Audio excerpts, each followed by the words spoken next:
जो गलत कर्म किया उसका परिणाम तो मिलेगा ही मिलेगा।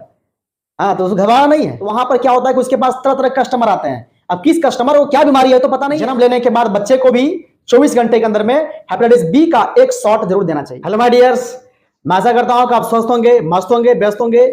आज बताऊंगा आपको मैं हेपेटाइटिस बी के बारे में, जो सबसे कॉमन हो रहा है आजकल, बहुत अधिक फैल रहा है बीमारी ये, और ये वर्ल्ड वाइड है, यानी पूरे दुनिया में ये फैलता है बीमारी। हेपेटाइटिस बी युवा, बूढ़ा, बच्चा सभी में ये फैल रहा है। इसके बहुत सारे कारण हैं। इस वीडियो में बताऊंगा मैं आपको कि क्या क्या इसके कारण हैं, क्या इसके सिम्टम्स हैं, क्या इसके इलाज होंगे, क्या इसकी प्रिवेंशन होगी।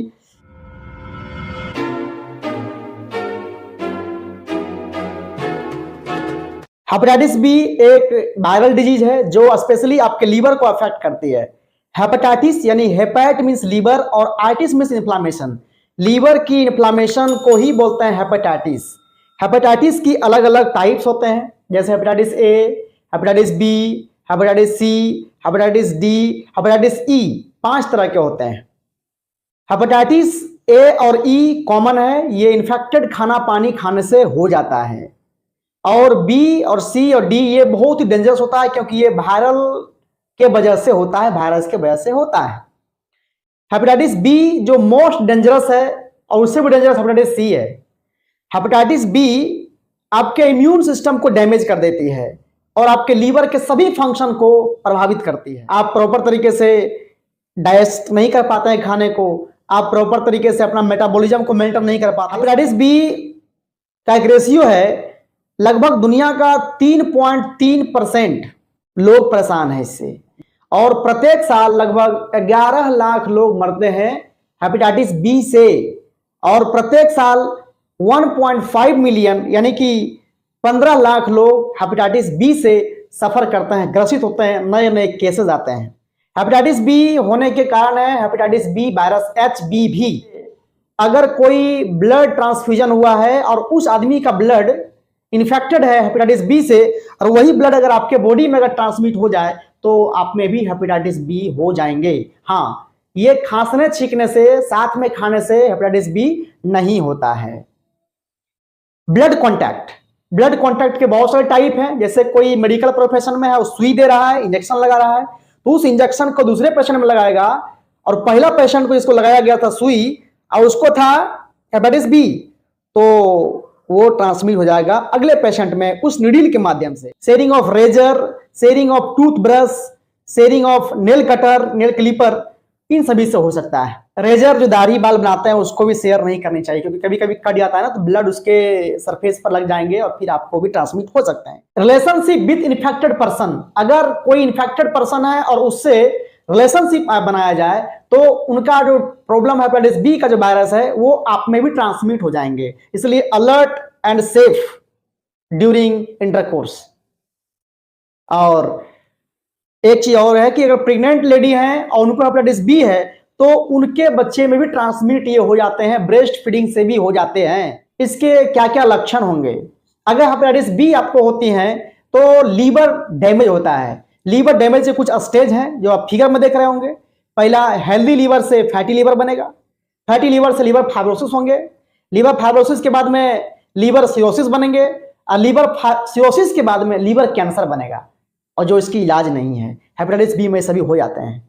आपके इम्यून सिस्टम वीक हो जाएंगे इसमें। फीवर लगना, डार्क यूरिन कलर डार्क हो जाना, लॉस ऑफ एपेटाइट, भूख नहीं लगना, और याददाश्त क्षमता कम हो जाएंगी, ब्लर विजन धुंधला दिखाई पड़ेगा, डाइजेशन प्रॉब्लम आपको डेवलप होंगे, मे बी कॉन्स्टिपेशन हो या डायरिया हो, नोजिया, वॉमिटिंग यानी उल्टी ऐसा लगना, वॉमिटिंग ऐसा फीलिंग करना, हर्ट बर्न, छाती में दर्द रहेंगे, एब्डोमिनल पेन, पेट में दर्द रहेंगे, मोस्टली राइट साइड में, और सबसे बड़ा सिम्टम्स है इसका जॉन्डिस, यानी स्किन का कलर येलो कलर में हो जाएगा। आपका आंख का जो व्हाइट पार्ट है वो येलो दिखाई पड़ेंगे, हाथ का सरफेस येलो दिखाई पड़ेंगे। आपका यह टारगेट होना चाहिए, हेपेटाइटिस बी को हराना है और स्वस्थ भारत बनाना है। अब बताते हैं आपको स्टेज।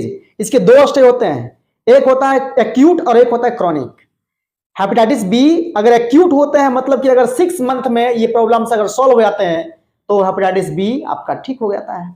अगर ये 6 मंथ के बाद लंबा समय ले लिया तो वो क्रॉनिक हेपेटाइटिस बी कहा जाएगा। सिम्टम्स जैसे आपको दिखता है तो आप डॉक्टर से तुरंत मिले। हाँ, हेपेटाइटिस बी का जो सिम्टम्स होंगे वो 1 मंथ से 4 मंथ के बीच में कभी भी दिख सकता है। डॉक्टर डायग्नोसिस करेंगे, जैसे आपका फिजिकल एग्जामिनेशन करेंगे, आपकी फैमिली हिस्ट्री लेंगे, क्योंकि फैमिली में किसी को होगा फिर वो दूसरे को भी नुकसान हो जाएगा। फिर आपके बच्चे, आपके परिवार हैं, दूसरे में भी ट्रांसमिट ये होता है ना, सीमेन के माध्यम से या तो फिर सलाइवा के माध्यम से, ब्लड के माध्यम से, ये भी ट्रांसमिट हो जाते हैं। तो इसमें जांच कराएंगे हेपेटाइटिस बी, HBsAg जांच होता है। हेपेटाइटिस बी सरफेस एंटीजन कीट के माध्यम से भी होता है, ब्लड के माध्यम से भी होता है। ब्लड में हेपेटाइटिस बी वायरस का DNA चेक किया जाएगा कि वो क्या है, इसका कितना रेप्लिकेशन है। CD4 सेल काउंट होंगे इसमें। इसके अलावा CBC हो जाएंगे। इसके अलावा आपको एक अल्ट्रासाउंड लीवर का, ताकि लीवर का जो रियल स्टेप है वो देख लें। एक LFT करवा लेंगे, लीवर फंक्शन टेस्ट, ताकि लीवर का सभी पैरामीटर्स हमें पता चल जाए कि SGPT क्या है, SGOT क्या है, बिलिरुबिन क्या है, सब चेक कर लेते हैं हम लोग। तो सबसे पहले नंबर में आपको वैक्सीन यूज करना चाहिए, क्योंकि वैक्सीन ही इसका इलाज है फाइनल।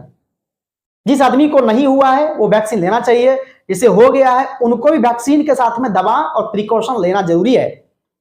अब रही बात की वैक्सीन का क्या तरीका है, तो 6 मंथ में 3 डोज देना चाहिए। उसके बाद एक बूस्टर डोज देना चाहिए। जन्म लेने के बाद बच्चे को भी 24 घंटे के अंदर में हेपेटाइटिस बी का एक शॉट जरूर देना चाहिए, और उसके बाद फिर बूस्टर डोज दे दीजिए, बच्चा भी इससे निश्चिंत हो जाए। दवाएं हैं जैसे एंटीवायरल ड्रग्स, हो सकता है आपको डॉक्टर चलावे अल्फा इंटरफेरॉन, इसके अलावा एसाइक्लोवीर, टेनोफोवीर, ये दवाएं हैं जो एंटीवायरल हैं, जो आपके हेपेटाइटिस बी वायरस पर ये असरदार साबित होगा।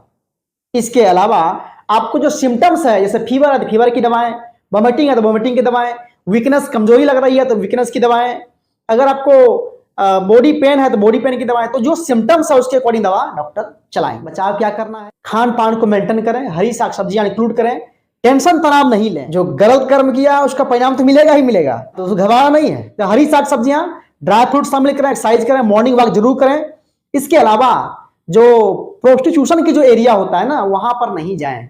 बहुत लोग होता है बाहर कमाने के लिए गया और वो आप चला गया अड्डा पर, तो वहां पर क्या होता है कि उसके पास तरह तरह के कस्टमर आते हैं। अब किस कस्टमर को क्या बीमारी है तो पता नहीं है, प्लीज आप वहां नहीं जाएंगे, क्योंकि आपके घर परिवार आपके लिए वेटिंग कर रहा है। सेफ इंटरकोर्स, रिलेशनशिप के समय में हमें सेफ्टी को अपनाना चाहिए। जब भी सुई लगावे हम तो नया सुई का, न्यू इंजेक्शन का यूज करवावे, निडल का नया यूज करवावे।